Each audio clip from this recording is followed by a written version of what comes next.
Going to explain you a little bit more how to create the shapes of this selection tools bingo. Okay, so the first thing that you need to remember is that for every shape that you create, you have to insert a new layer.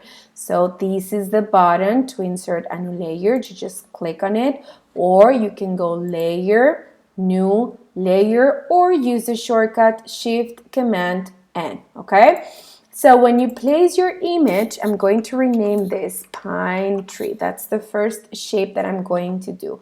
And I'm going to do some in here so I can start creating my first shape. Now we are going to use the polygonal lasso tool to create the triangle over here. And since this shape also has like a bottom part, I'm going to combine the polygonal lasso with the rectangular marquee. And since I want to add to this selection, I need to press Shift, okay, to add and to expand my selection. Then I'm going to choose or to grab here my paint bucket tool. If you see the gradient tool, you just need to do right click. Remember, find the paint bucket tool. Its quick key is G. And then we go to the color picker. We click in the foreground color. We choose whatever color we want for our shape, and we click inside the selection so we can fill that selection.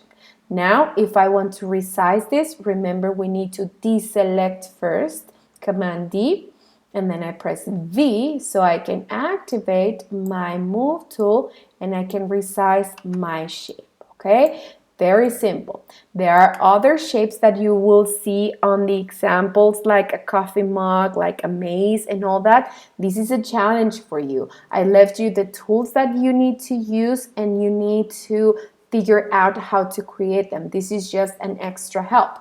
For example, the mug. For the mug, I used the coffee mug. I used a rectangle like this, and then the elliptical marquee, and then I press Shift so I can create the handle. And since I want to, let me remove the feather. And then I'm going to press Shift to create the handle, but I also want to remove this part. So I'm going to press Alt to remove that part, but I want to keep this part. So I'm going to press Shift once more, hold on, with the rectangular marquee tool. I'm going to press Shift once more so I can have my mug ready. Then I press G for my paint bucket. I can choose any other color to fill out my mug. I deselect, and if I want, I transform. And as you can see, I made a mistake here. I put the image on the same layer, which you shouldn't do.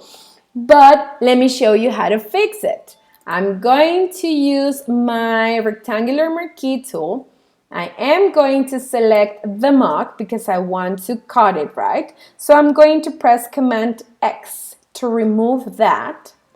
I'm going to click on a new layer and then Command V. So what I did is that I cut the object and I paste it on a different layer. So if that happens to you as well, you know how to fix it, okay? Now, what about the clouds? That was a question that I got in class. For the clouds, of course, we use the elliptical marquee tool, and you know they have feather. So remember, the feather should be applied before doing the selection. So I'm going to put 5 for now to make it. Maybe you can play or experiment with the feathering values a little bit. So I'm going to create a circle here. I'm going to press Shift because I want to keep adding to that selection. So I will do 3 circles, but also the bottom part is flat. So to remove the bottom part, I need my rectangular marquee tool. But since I applied 5 pixels of feather, then it's very important that the tool that I combine it with also has the same feather values. So I'm going to press Alt because I want to remove this bottom part, and that's it. Remember, you can move your selections with the same selection tool, okay? You can move your selection, then pick another color, use your paint bucket on a new layer, and let's not make that mistake again, and we fill out these pretty clouds. I deselect so I can resize them again, okay? And so on. You continue with the other shapes. I think these were all the questions that I got, how I created this. Oh, the building. For the building, I use the rectangular marquee tool like this. Hold on, let me remove the feather, put it in 0. So I'm going to put my building over there. I'll choose a color for this. I paint, I deselect, right? But if you can tell in the example, all the windows are the same size.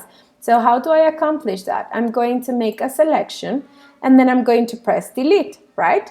But I told you that you can move the selection with the same selection tool. So if I want all my windows to be the same size, I just need to move the selection a little bit, press delete, move it again, and press delete. Don't worry if they are not perfectly aligned.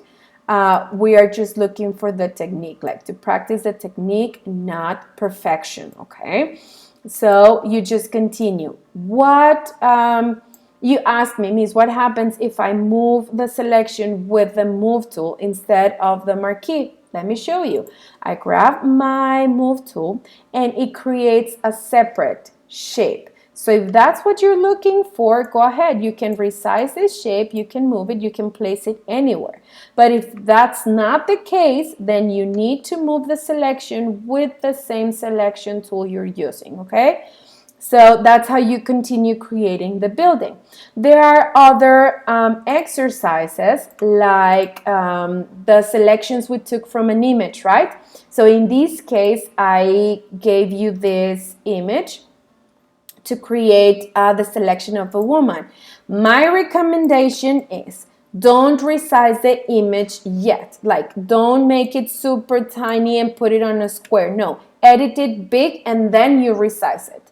These layers, since I am not going to edit it or manipulate it, I don't need to rasterize it. I'm just using it as a template for my selection. So you can use any selection tool you want. I'm going to go for the quick selection because I want to focus on her. And since I'm missing a couple details over there, my silhouette is completely selected, right? I'm going to go to select and mask, of course, because I want to refine my selection a little bit. I clicked in this option, remember settings, because these are the options that I use the most. And then I click OK. Now, don't rasterize the layer, just create a new layer. You can even hide this one. And in a new layer, paint it with the paint bucket, fill it, deselect, and then you can transform this selection or this object that you created and place it where it belongs. This image is no longer important. You can delete that one, okay? Now, for the flower pot and the other images, it's the same thing. It's the exact same thing. Figure it out which tool you want to use. In this case, since I have a lot of contrast, I'm going to use the Magic Wand tool. Let me just increase the tolerance a little bit more. Perfect. And I'm missing some stuff here, so I press Shift to add all these tiny details. I think with those are okay. Perfect. But in this case, I have two different colors, the one for the flower pot and the other one for the leaves. So you know how you can do this. Since I don't want to remove the background, I want to have the selection of the object, I'm going to invert it, okay? Shift Command I. Let me go to select, inverse, because my, hold on. My selection is not working. There. I didn't see this. So I inverted my selection so I could focus on this part, right? So since I can combine selection tools, I don't want this and I don't want this either. So I'm going to press Alt to remove them, Alt to remove them, so I can focus only on the flower pot.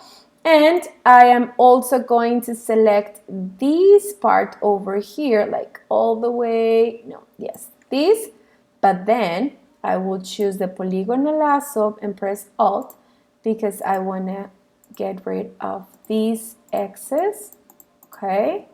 So I can only have the leaves there. In a separate layer, I grab my paint bucket, I choose a color for my leaves, and I color them, okay?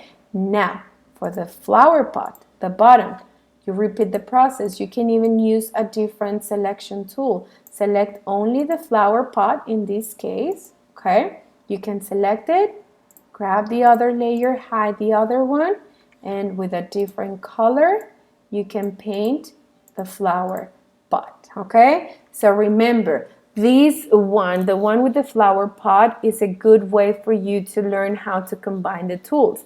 One thing that I forgot to do here is to refine my edges, so please do so before you do the selection, okay?